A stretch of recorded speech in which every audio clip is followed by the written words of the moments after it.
It is time for chapter 10. Ugh. Let us go. Reparations. Ba-da-da-da. Aiko and I had progressed through Heavenly Host, guided by the whims of the book, the school changing and shifting around us bit by bit. We were now faced with a peculiar marked door. We're gonna open it. My ear itches, excuse me. Okay, we're back here. It's way too quiet now. Maybe I should take this opportunity to ask a few questions. Aiko, Miss Kuon's your sister, right? That's right. We Heavenly Host survivors really don't know her very well, like we have no memory of her. Even though she's your teacher? Yeah, so could you tell me a little bit about Miss Kuon, what kind of person she is, for example? She's pretty much perfect. Calling her a genius wouldn't even begin to describe her. She's basically the living personification of the ultimate human ideal. Ideal, huh? See, it all started when her book became a worldwide bestseller and she was only 11 years old. But her successes weren't just in literature. She also excels at science, math, theater, business, economics, not to mention research, publication, and management. The widespread success of PL Promotions Company, Inc. is all her doing. That only happened after she took over as CEO. My family, the Niwas, got rich beyond their wildest dreams through the royalties from her book sales, but it's also thanks to all the money we've grown apart. My parents eschewed raising us in favor of using my stepsister's money to travel the world, an excursion from which they still have yet to return. Oh, I had no idea. You do still love your sister, though, right? She certainly seems to love me, but I despise her. For as long as I can remember, everything I have ever done in my life has been on rails generously donated by her. She's never even given me a chance to choose my own destiny.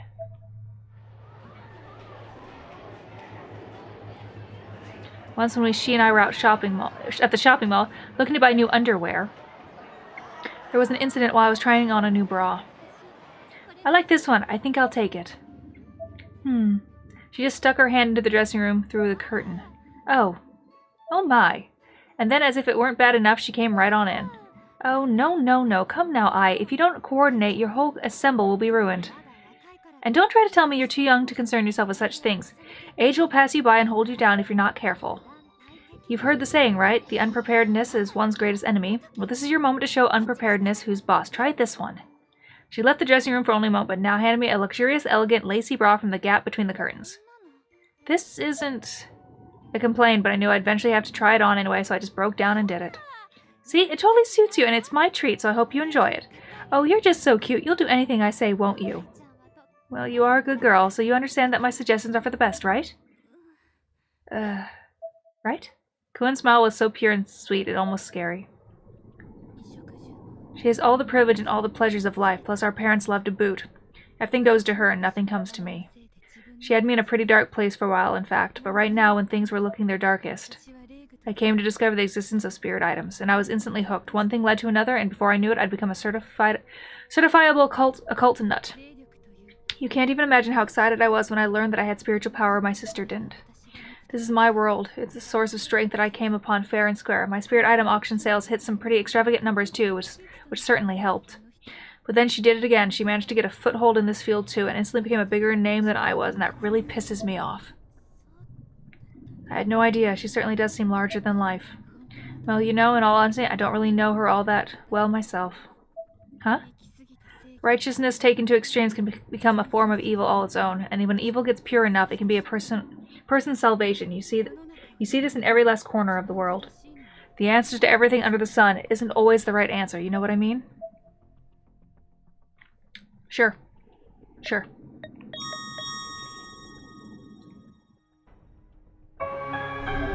Talisman!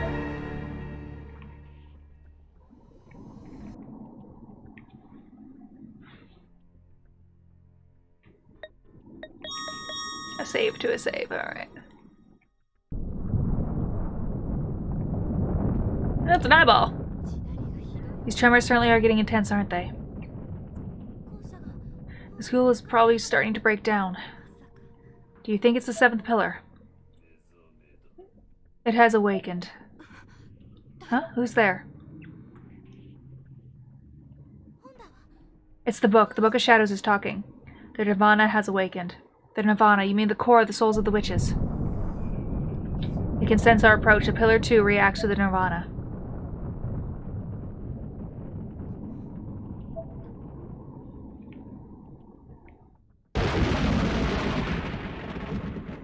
The sound of a monstrous explosion rang out, accompanied by the violent quake that rocked the very foundation of the school. Back, not today.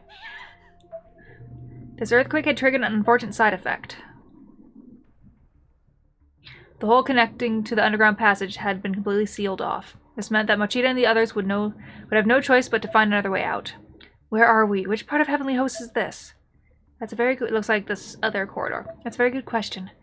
Maybe it would be best if we stopped trying to put everything in context of the old Heavenly Host. Either way, the only chance we've got to climb these stairs, so let's get moving. Yuki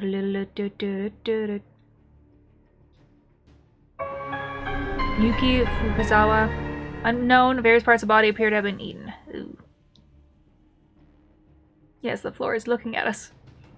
We managed to escape through the hole before it collapsed and wend our way through numerous passages, finally arriving at the base of the enormous bell tower. As soon as we got there, however, there was another huge explosion. The whole school rocked beneath our feet. I was certain the class rep and Echo must have felt these blasts as well, and could only hope beyond that they were both all right. Monstrous explosions continued to echo through the bell tower repeatedly, and violent tremors shook us again and again, seemingly without end. The hell? The seventh pillar, it's alight. The Sephiroth of Knowledge was indeed lit up, spewing its disquieting green flames every which way. Aye, Shinozaki. Let's go, I'll carry you, Naomi. Come on. Oh, okay.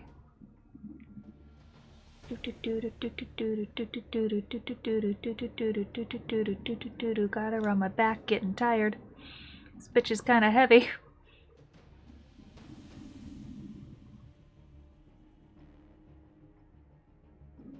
I really want to remember who you are.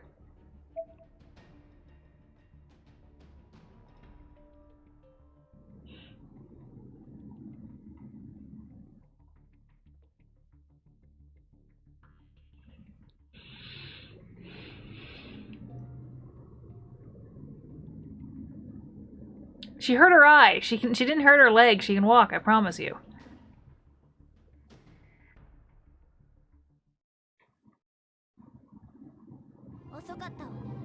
About time you showed up. The Sephiroth of Knowledge wasn't the only thing to be found at the top of the tower. There waiting for us when the landing was Magari Mizuki, holding Satsuki Mizuhara by the neck. You. She let go of Satsuki, who tumbled to the ground like a rag doll. Satsuki. She's alive, but only just. That's why I brought her along. Aiko and Ayumi have gone ahead to the core of Nirvana. What?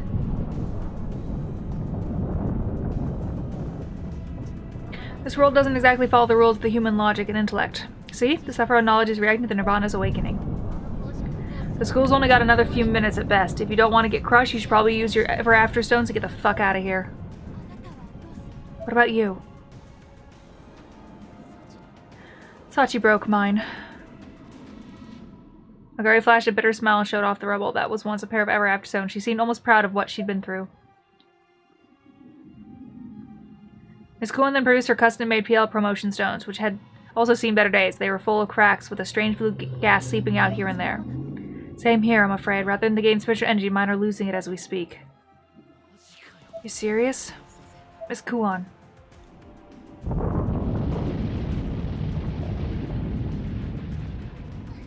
Aha, guess we're all destined to die here then, huh? She seems happy. This sucks ass. I wonder if Waldo's worried about me. Magari scratched her head and looked for all the world like she resigned herself to her fate. It was a sight entirely unlike her. There wasn't anything we could do at this point but stand there and helplessly watch the pillar pulsate, knowing that it could blow at any moment. And it was then, when we all resigned ourselves to our fates as Magari had, that Miss Kuon suddenly looked down at her wristwatch and spoke. Satoshi? Yes. Was I a good teacher in your world? Excuse me? Nakashima said her name once, I think. Miss Yui, was it? Yeah. Why? How do you know about our world? Misuto mentioned this before, didn't he? About how you can tell a lot from the color of a person's aura, and I could tell right away that you were from another time, a different past. Well, Miss Yui was funny and kind of ditzy and the best teacher we ever had, really, but in a lot of ways, you're exactly the same as her, Miss Kuon. You're kind and fun. I love you too, Miss Kuon. I was still straddling Satoshi's back and could barely form a coherent sentence, but I somehow knew if I were ever to say that now would be the time. Thank you. Miss Cohen smiled brightly. I have a lot of regrets, but what you have said just now makes them all seem insignificant, these words of my saving grace. Even a self-proclaimed genius like you can get all sentimental from time to time, eh? I can make fast calculations and I know a whole storehouse of information, but that just means I have an abnormal brain, nothing more. There's certainly nothing genius about it. Are you so fascinated, for example, by someone who is able to see precisely how much time she has left in this existence? Miss Cohen turned her wristwatch so everyone could see. The counter displayed the number 300, and it was counting down second by second. That watch. It's my life clock. I didn't want to waste a single second I had, you see. Life clock, a device capable of reading and displaying one's own lifespan. Ordinarily, I wouldn't put any stock in the accuracy of such a ridiculous-sounding contraption, but this was Miss Cohen we were talking about. Thinking back to everything she'd accomplished in the short time we knew her, and all the technology she devised through PL, I couldn't help but believe every word she said. No matter how preposterous these words may have been, nor how much I wished them to be fabrication. So you share your abilities with the world simply because people demand it, and in doing so you shaved years off your life. I'd heard your body had aged up to about 90 and you were close to the end. I guess I heard right. Miss Cohen smiled and slowly walked over to the pillar. I'm going to destroy the pillar. Everyone stand back. She had the other baby tooth from Sachi in her hand. With this child spirit energy, I can do it. According to my calculations, it should work. Miss Kuon. Always remember, your lives will go on with or without me. No matter the hardships, don't ever give up. Miss Kuon. Stay safe, everyone. No! No! I screamed and I cried. I lashed out. This wasn't right. This shouldn't have been the end for her. Nakashima, the hot springs of Satoshi's house can heal the body and mind alike. You should take a dip with Yuka again sometime. And Kishinima, make sure you take your quiz. I spoke with Mr. Yamazaki about it. I will. Come now, you two. Boys shouldn't cry. You need a hurt. Yes, they can. Neither this pillar nor I have much time left. No, Miss Kuon. Down Satoshi's back as he descended the stairs, I screamed. There had to be another way. There had to be. Magari was the only one left who hadn't said anything yet. I won't forget you. There aren't many geniuses like you in this world, and the Martubas will withdraw from spiritual medicine. You have my word. I trust you. You'll keep it. I trust you'll keep it. Also, I'll look after Aiko.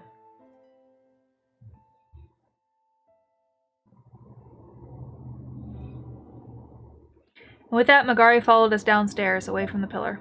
Once Miss Kuon had confirmed we were all out of range, she pressed her hand and Sachi's tooth upon the monolith.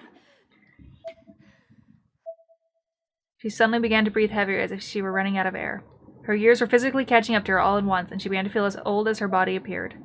She looked down at her watch. There was only 20 seconds left. I really don't want to die. I don't want to die. With nothing left to hold them back, the tears began to stream down Miss Kuon's face. The counter was down to 10. Miss Kuon's arm began to fuse with the pillar as if she were being pulled in. I guess the fact that I don't want to die means I lived a truly happy life.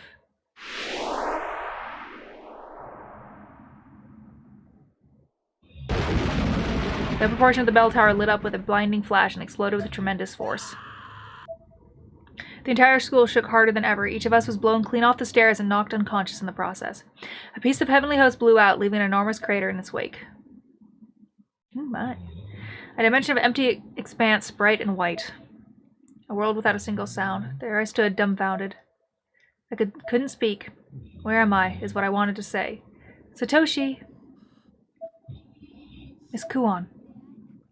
It's a little miracle that I'm able to see you here. I was staring at my watch, thinking about how I wasn't afraid of dying. I lived my life knowing that when my lifespan ended, that would be it. I accepted my fate and resolved to do what needed to be done with the time limit I had. But then I met you and fell in love for the very first time, and then I thought about how much I wanted to live, and the counter stopped. Love truly is many-splendored. Even though you came from a different world and probably don't even remember the day we met, we're still connected. I wonder if you'll find yet another teacher in my place once you return to the real world. I'll be kind of jealous, but do say hi for me. To me who isn't me, won't you? Bye-bye now. Aw. I want to know things. My face was coated in tears and snot. I stood up, my arms outstretched, but there was nothing I could do. Nothing I could do. She was gone. Where am I? Ugh. Lady, your face fell on the glass. Are you alright, Ayumi? Yeah, but that earthquake was incredible. Come on, we have to hurry.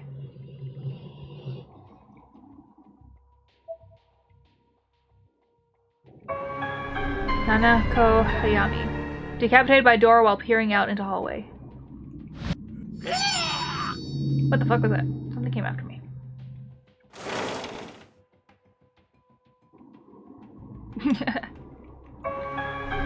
Kiichi Aokui? Heart stopped from lightning strike. Well, that's not good. I see you up there. You can't fool me! Oh, look. More eyes. More weirdness.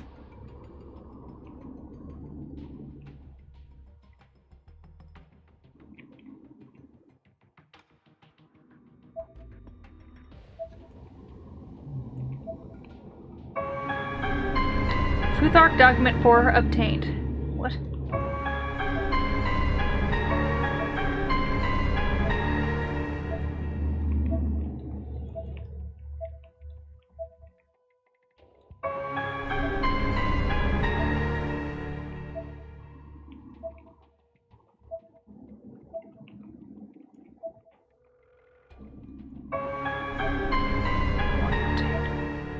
So I have all of them? Is that all of them? 1, 2, 3, 4, 5. Yeah. Okay.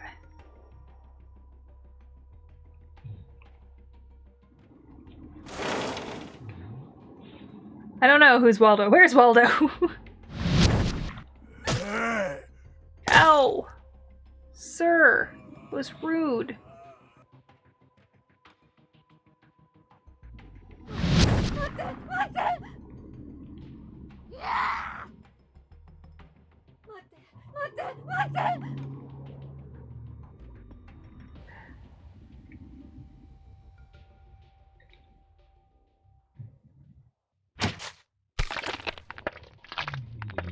Not sure which way I need to go right now. Can't go that way. I don't think that opened. What? Okay, breathe, child. There wasn't another exit here, was there? Ouch. My body, my soul. It's also full of mold, alright. Okay. Oh wait, there's a thing on the wall there. Let me read that real quick. Just in case it somehow is important to me. Those without power are destined to perish. The gap is too wide. I need a board. Alright. Let's go look for a board. So dark, it really looks like someone's staring back.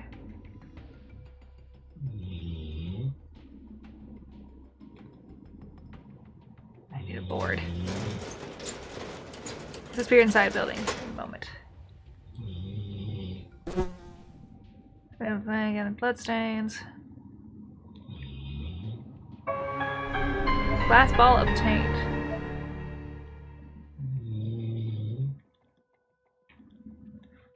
I need a board. Is there a board in here and I didn't see it? Probably.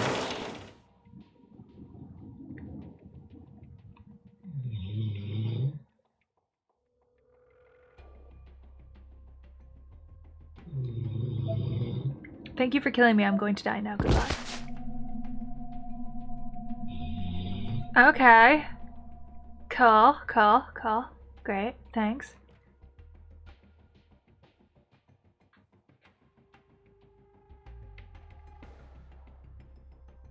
Anyone see a board? Could I use the ladder? Okay, so not here.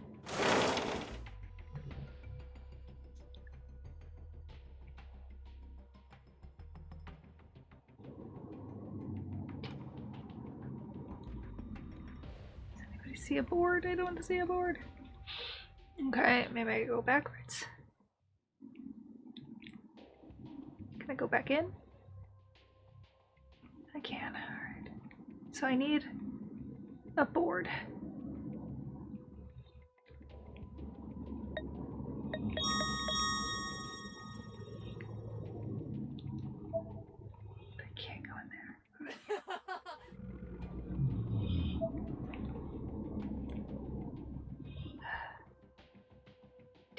Where's a board?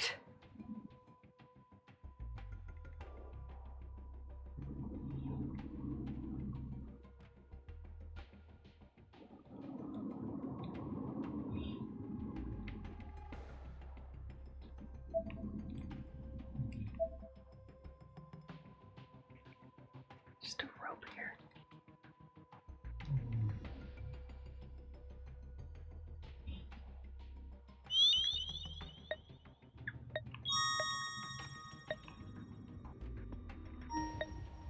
Spiritual energy.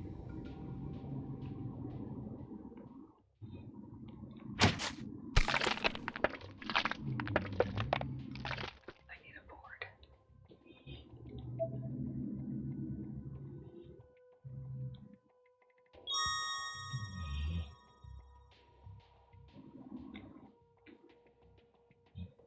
Oh, look at me!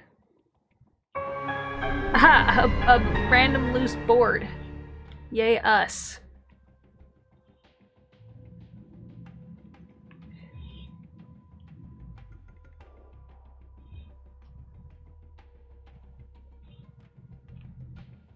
Okay.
We're just like gathering energy. What the fuck?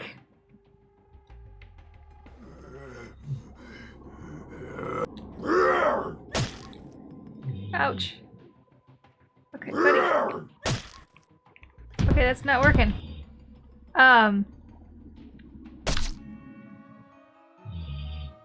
Okay.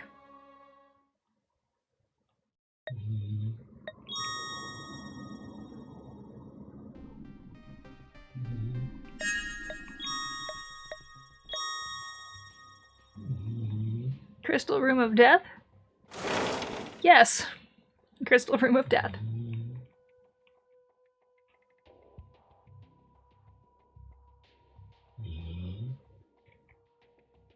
Okay.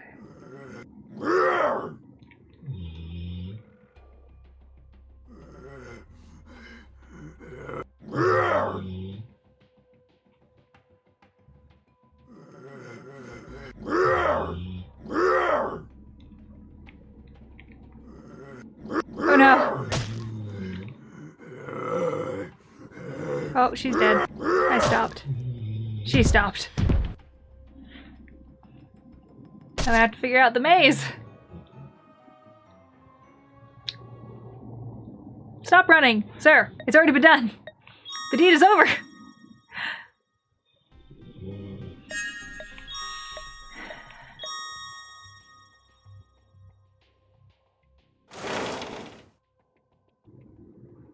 Guess the big issue is just figuring out where the exit is. It's over there.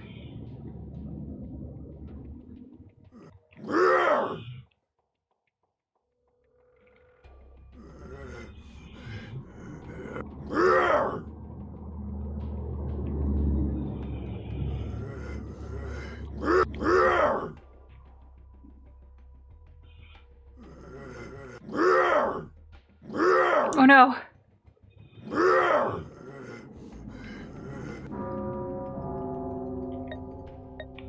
Oh good, there's a save.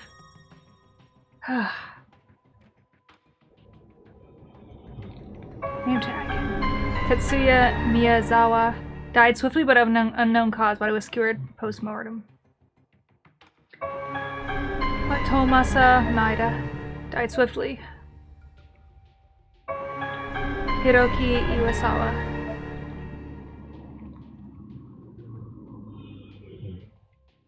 That was not fun. Haritaka. Rohei Okamoto. Tomomi Hashimoto. There was a single white door in the back of the crystal-filled room along with an enormous red standing cross. The walls were lined with crucified corpses of what looked to be the Martuba investigation team sent in before us. It is ahead. The Book of Shadows spoke once again. We made it. Aiko, please turn back. You're certainly persistent.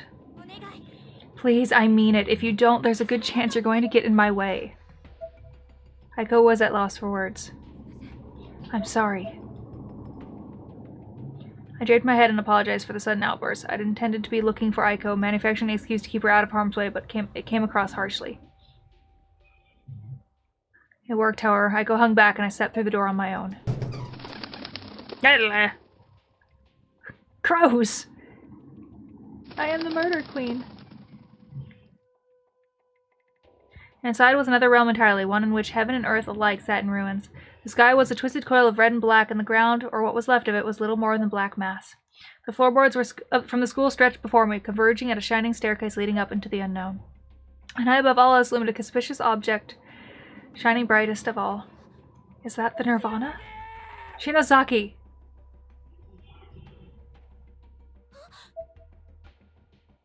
On another massive floorboard below me were Kishinuma, Mochida, Nakashima, and Magari. Yuka and Satsuki were there too, though they were both clearly unconscious. You guys! Are you alright, Shinozaki? What is that? I cracked a slight smile at Mochida's panicked reaction. Just stay alive, you guys. I'm going to settle things. Shinozaki, you're not seriously planning to. So only the bearer of the book can go on ahead, huh? Don't you go dying on me now. My mind was made up. I was going to do this no matter what. I took my first step up the staircase. Hey, Shinozaki, wait! Shinozaki. Class rep.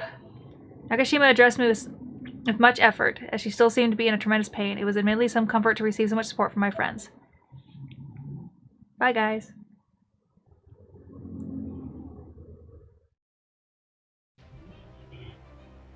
The stairs faded away behind me, quite literally each one vanishing as soon as I stepped off it, actively rejecting the notion that anyone but the bearer of the book could be here. I continued climbing until I hit the top, which left me right at the foot of the shining object in the sky. From here on up is... The last of the steps disappeared, leaving me floating in midair. I clasped my arms around the Book of Shadows. Compose yourself, regain your balance. Okay.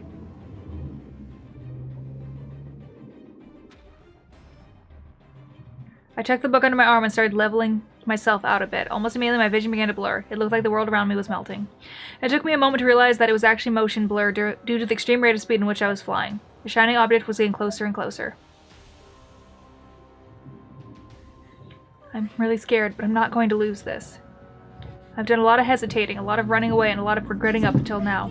And I've always just crawled into my shell whenever things got too intense, convincing myself that I was unimportant in the overall scheme of things. But now I realize that I'm walking a different road entirely, and I've made up my mind. Watch me, sis. My eyes are open now, and I'm never closing them again. Ow, what the hell? The following events all happened in rapid succession. The runic letters on my thighs from the blowback at Yoshie Shinozaki's estate began glowing red and spurting blood. As I was observing and confirming this, 4 small blue lights were drawn to me like moths to a flame. Once they got within arm's length, they stopped moving and just hovered. What are they? I had a feeling I already knew the answer. These 4 lights were giving off a gentle, caring, friendly glow. They were the purest and strongest lights I'd encountered here. I felt more reassured than ever before just looking at them. What are you? In my mind, I could understand them without the need for words. Their aura was inviting as could be. It's you guys, isn't it? I began to cry. This was no time to lament on mourn, though. The runic letters on my arm now began to glow red and spurting blood, just as the ones on my thighs had a moment ago. Ow, what the? Fight it, it's the Nirvana. The Book of Shadows spoke again. fight it. If you die here, you lose your right to bear me. Unbind me and master the dark magic. Wait. When the Nirvana addresses you in Futhark, you may answer back by pressing the QuickTime button to use Futhark lettering of your own as indicated. A-B-Y. I don't know.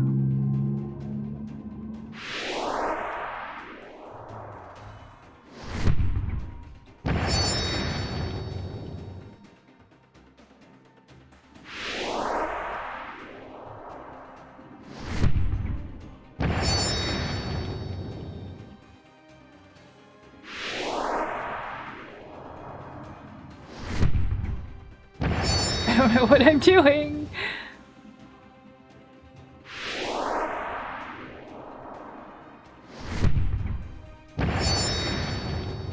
We're gonna die, I'm sure. I don't know what it's saying. Oh, I got one right. Nope, now I'm dead.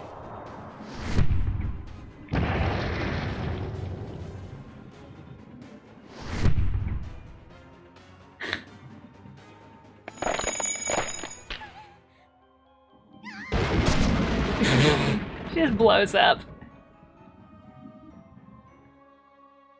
Alright, so it's... Assuming they give you the same answers each time, then it won't be too hard to figure out. Now, unfortunately, we have to go through all that talking again. Oh, and we're also on a dead screen. Of course we are.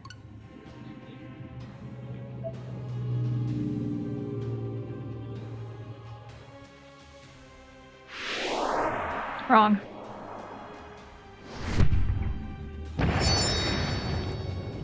Guess I should actually look at the books.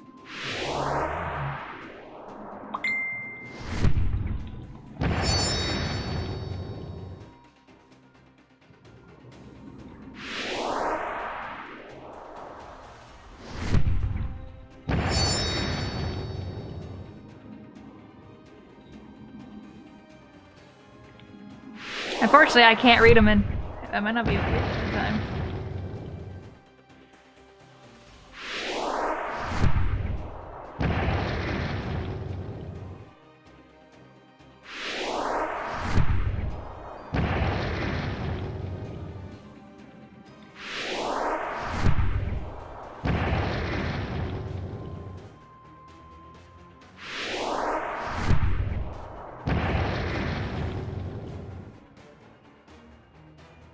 Who the fuck are you? I woke to the wide expanse stretched out before me and realized I was still in midair. It almost seemed like I was above the clouds looking down at the world below me.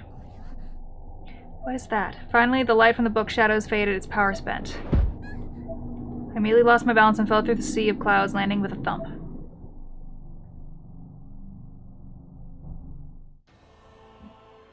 Before me, I saw a young blonde girl sitting in the nude. The interior was so blindingly bright, though, it couldn't make out who she was. Clouds clung to the ground even here, giving my surroundings their unearthly glow, pure white as if they were aftermath of a blizzard. I could make out new details the longer I focused, and now I noticed that the girl before me had almost translucent blue eyes with no eyebrows. She was gazing fixedly at me. I could only think of this being as someone who existed beyond all human knowledge. Are you the will of the Nirvana? I addressed her with a fearful break in my voice, but she just continued staring at me in total silence. Return to this book. I raised the Book of Shadows, but the girl's expression did not change. As a descendant of the one who summoned you initially, I'd like to apologize. You were just sleeping, weren't you? The girl spoke, but I couldn't understand what she was saying. I wonder what language that is.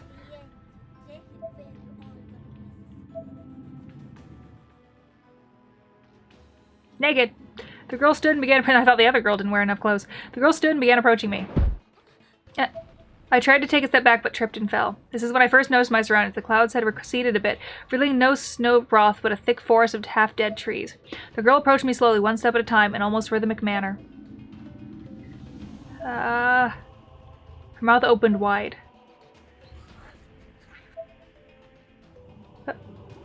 And a large branch popped out from the back of her throat. Suddenly, she was crucified directly in front of me.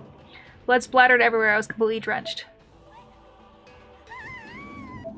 I screamed and tried to move back, but my legs had given out. Meanwhile, the Book of Shadows lay on the ground. It was the farthest thing from my mind at the moment.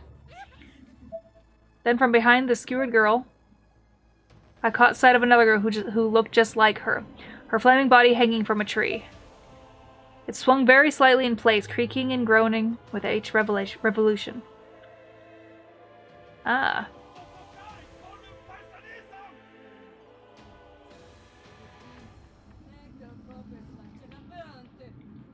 I could hear accusatory yells in that same foreign language coming from hysterical men and women in the forest. What is going on? I shifted my focus from the burning, hanged girl in the tree back to the girl in front of me, and she, too, was now completely burned. She continued walking toward me, little by little, step by step, painful, deliberate step. And when she finally reached me, she put her hands around my neck and began to choke me. Thinking quickly, I grabbed the girl's arms, pulled her in, and gave her the biggest hug I could muster. I may not understand your words, but your messages come across loud and clear. The scream of agony speaks of life that was violently cut short. I don't know what exactly happened to you, but I know someone else whose story is probably similar to yours. The burned girl stopped moving entirely. I guess I'd gotten her attention. She was always so sad, and even after her life was taken, she still loved her mother dearly. But nobody ever forgave her. She suffered, and though all she wanted was for someone to help her, she wound up losing herself, eventually drowning under the weight of her curse. My eyes began to overflow with tears. I loosened my grip slightly, and the burned girl began to stroke my cheek delicately, yet strangely. You're right to feel the hatred and rage you do, but this never-ending chain of sorrow needs to be broken by someone, and it may not be an viable job, but that duty falls upon you. She continued to stroke my cheek, but then also raised her other hand to my eye, stuck out her finger, and jammed it right into my eye socket. Pain shot through me in one incredible wave. From somewhere deep within my head, I could hear the sound of a foreign body digging around my muscle tissue. Her finger had directly cut my ophthalmic nerve. Between the intense agony and the deeply disturbing sound, I felt like I was on the verge of insanity. This must be the same pain this girl is feeling. If I can't understand what she went through, I'll never understand her. I won't run away. That decided, I allowed my body to give in to the convulsions that began racking it. I was trying not to consciously focus on the pain, instead focusing on the girl. I felt as if I were moments from choking on my own tongue when the girl's finger finally dug my right eye out of its socket completely.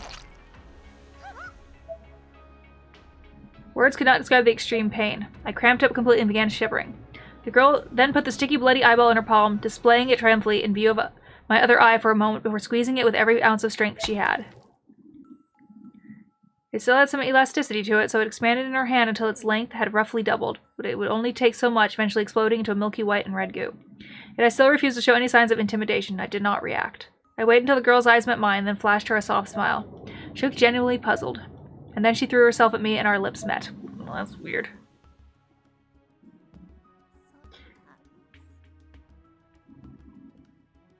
She doesn't really have lips. I hugged her once more in spite of my trembling arms. That was weird. A huge shockwave shook the air, transforming into light and shattering around me. No. Please, no. Shinozaki. I could hear Kishinuma and the others yelling out in shock, having witnessed everything from the bottom of the stairs. Aka was there too. When the light settled, I was standing at the top of those mystic red stairs, which now reformed and stretched down below me to the remnants of Heavenly Host. I held my gored out right eye socket in my right hand and the Book of Shadows in my left. I slowly, solemnly descended those stairs of light.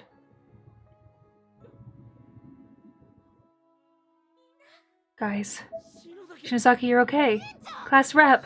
Shinozaki, your eye. You're injured. I'm alright. It's a small price to pay for helping that girl move on. The Book of Shadows in my hand had a white sheen to it now.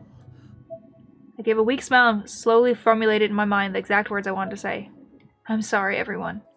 I know I put you through a horrible mess, and no matter how many times I apologize, I know I'll never be enough. What I did is unforgivable.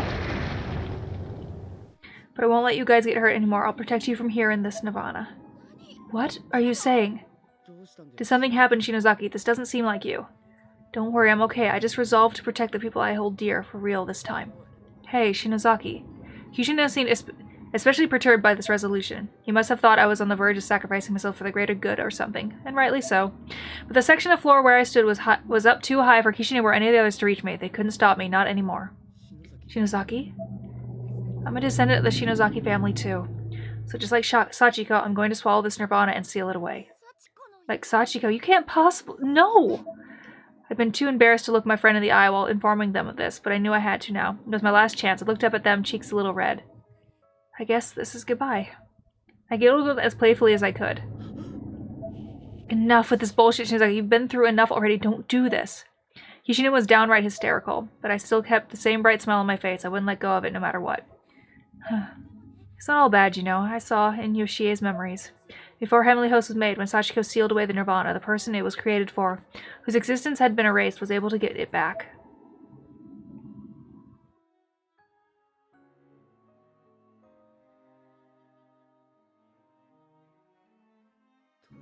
His existence, you mean? I might be able to do the same for Shinohara and Suzumoto and Moshige and Misuie. I might be able to at least put everyone's memories of them back where they belong. Shinozaki, I'm happy. I'll have to say goodbye, but at least I'll still remain in everyone's thoughts. I'll still exist, and that's a pretty good deal in the end. Shinozaki. It just seemed much too sad a fate to be erased by the nirvana. Shinohara, Suzumoto, Moshige, and Misuie. Is this really what you want? You need to stop thinking about other people and start thinking about yourself for a change. My facade had finally cracked. A single tear rolled down my cheek, then another and another. And with impeccable timing, the Book of Shadows spoke, striking me while I was down. Unfortunately, there's no saving you. Controlling such dark magic requires equal compensation. Your spirit energy is no match for Sachiko's, so your very existence itself will be taken as payment. The hell? Those who come into direct contact with the nirvana must accept the consequences of their actions. Those who alter the fabric of existence doubly so. All memories of you will be forfeit. You will be remembered by none. Everything connected to your identity will be excised from reality. Choose wisely. Shinozaki, hey, this is no joke. You won't exist anymore. Choosing that for yourself willingly is just asinine. Kishinuma. For a split second, I let my true feelings show, but then immediately forced to smile again. But if everyone's lives can go back to normal. So fucking what? You don't get it at all. You need to stop this, Shinozaki. Isn't there any other way?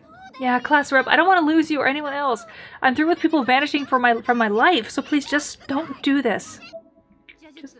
Black magic doesn't come with a price, but even I don't— Black magic does come with a price, but even I don't want a future without you. I absolutely cannot agree with this course of action. Thank you for all the kind words, but this is something somebody has to do, and that somebody's going to be me. You could always keep the nirvana intact and remain as a jailer instead. Are you certain the path you've chosen is the one you wish to walk?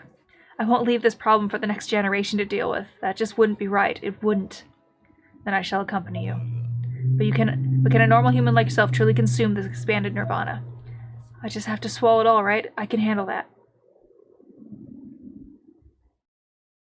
I shaved a piece of flesh from the wall of Heavenly Host, fully prepared to illustrate this point. Without thinking too hard about what I was doing and ignoring every impulse in my body, I shoved the fetid meat into my mouth, chewed, and gulped it down. My face was warped in horror as I felt the morsel slide its way down my throat. I might as well have swallowed fire. And somehow triggered my back to pop open slightly and began spurting blood. The bits of flesh I was unable to stomach were then quickly and rather ungracefully regurgitated onto the floor. Everybody get out. Hurry, there's a hole leading back to the real world, the school's entranceway. I then picked up the flesh I'd spit out and tried to cram it back in my mouth. I was determined to keep it down. It would have been a lot easier if it hadn't been glaring at me from my hands, however. Wait, stop! Just stop! I turned to face Kishinuma, who was practically begging me not to go through with this, and it's not like I wanted to, I just had to. Stop this, please. We don't want you to disappear from our lives, not without a fight. I smiled. The sentiment was truly heartwarming. You always did look out for me. Don't think I didn't notice. Even if you forget I exist, I'll never forget you, Kishinuma. Kishinuma's eyes swelled up with tears. When you patted me on the head, it made me really happy. I smiled again, even while tears were streaming down my face.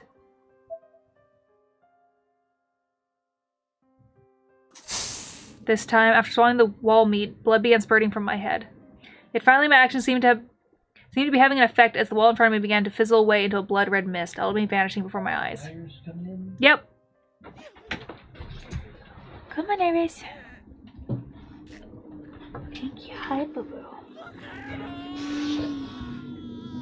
Stop doing that. God damn it all. Hishima collapsed to his knees.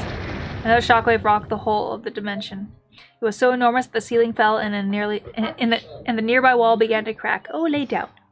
Whatever rickety parts of the school were left had begun crumbling around us. You're really something, Ayumi Shinozaki. Let's get out of here while we still can. Come on, get up. Do you want her death to be in vain? It's not like we can stop her either way, not from here. Let her do what she feels she has to. She's the successor to the Sachiko bloodline. It's her right. God's rep. I'll never forget you, Shinozaki, no matter what. Big brother and Satsuki, you're okay. Yeah, though Satsuki's still out cold. Get your ass is moving. Do you want to be eaten alive alongside the Nirvana? I'll leave you behind if I have to. Yoshiki, let's go.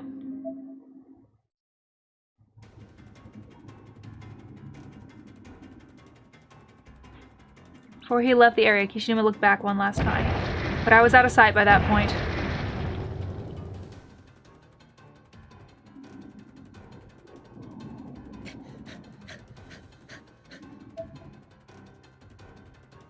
We carefully but swiftly made our way through the rubble of the former bell tower. Along the way, Yoshiki paused for a moment to look up at the stairs and caught a glimpse of Misuto's clothes. Those are... So he died too, huh? It's only a moment's distraction, however. Yoshiki, like the rest of us, very quickly continued on his way.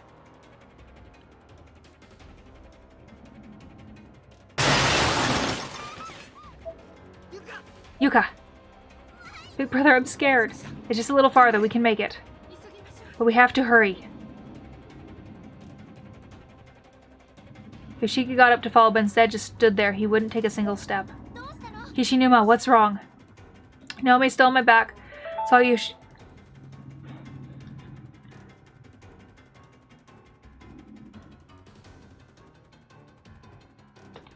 saw my back, saw Yoshiki's motionless form, and knew something wasn't quite right. Is she just going to be erased from all our minds? Huh? What's going to happen when she eats the entire Nirvana? Will the world actually be able to go back to normal? He seemed to be caught in a loop of doubt. He was trying to work through something in his head and didn't seem ready to move again until he'd succeeded. Yoshiki, what are you doing if we don't hurry? Right. Right now, she's in there. She's inside the Nirvana.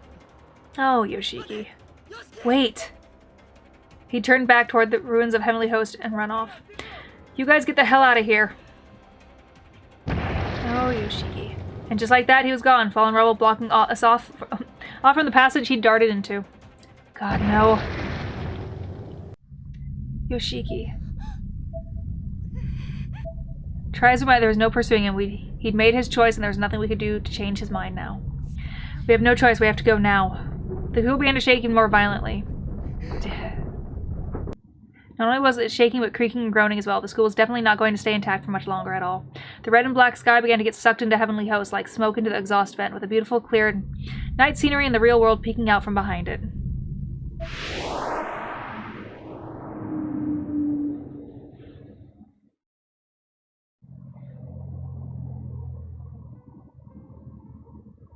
And slowly the blue sky of the day crept into view, ousting both the moon and the horrors of the Nirvana alike. The 6 pillars disappeared from Earth, leaving only giant craters in their wake. The rising sun shone upon the death-ridden world, serving as a beacon of light and hope for the people who'd suffered beneath what could have been, and for a time was, an endless night. In a place that exists outside of this world. A curse built upon darkness and sorrow swept through like a river overflowing in its banks in the valley below. But the flood was dammed through the blood sacrifice of the truly benevolent girl, whose very existence was lost in the process.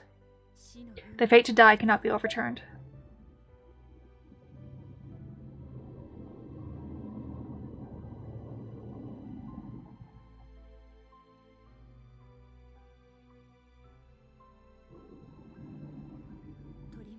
But the former existence of your sadly departed friends has been restored to their reality, their memories, their achievements. From that, however, a new sorrow floods the world, and the healing process begins anew.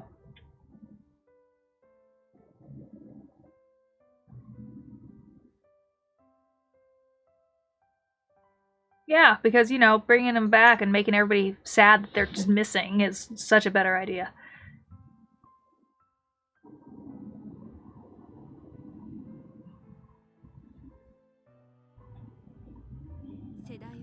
The baton of the Guardian has been passed down from one generation to the next. And somewhere in this world, I'm certain she must still bear it, protecting all of us from deep under cover of night.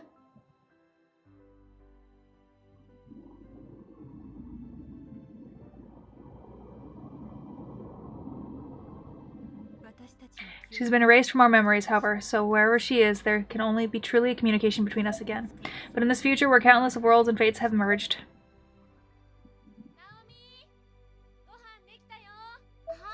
Coming! With a sigh of relief, Nakashima stood up and left her room. Next to the photo of her classmates, another photo stood on her desk, taken at Mochida's house. I'm certain we'll see her again. Hold the pride of the protector of power in your heart. Ah, here we go. And here I sat. Oh, I guess I wasn't wrong. I guess it's part of this one. And here I sat in my own house in Hinoe's room.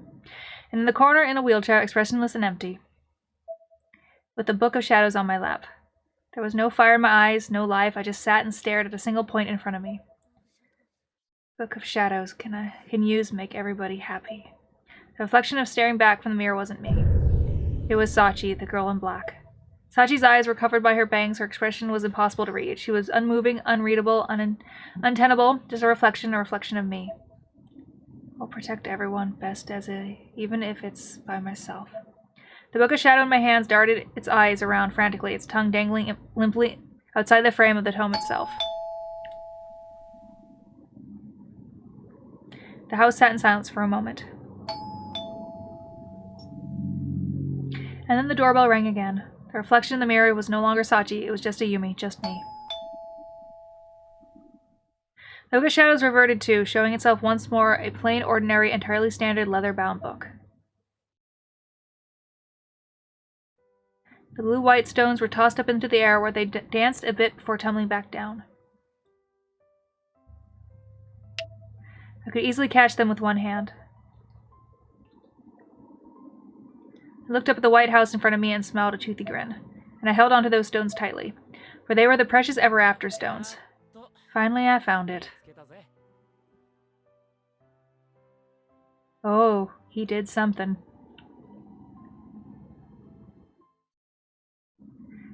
EVP entries for Yoshiki Hishinuma have been unlocked. EVP entries for Ayumi Shinozaki have been unlocked. EVP entries for Naomi Nakashima have been unlocked. EVP entries for Kuan Niwa have been unlocked. EVP entries for Magari Mizuki have been unlocked. EVP entries for Satoshi Mochida have been unlocked. Soulful Testimony from Asami Imai have been unlocked. Soulful Testimony from Yuichi Nakamura have been unlocked. Soulful Testimony from Hiro Shimono have been unlocked. Soulful Testimony from Eri Kitamura have been unlocked. Soulful Testimony from Rina Sato have been unlocked. Soulful Testimony from Rikako Yamaguchi have been unlocked. Soulful Testimony from Sayori Hayami have been unlocked. Soulful Testimony from Yui Kondo have been unlocked. New Encyclopedia Obscura entries have been unlocked. Queen Extra Chapter 7 has been unlocked. Lucario has been unlocked, yeah.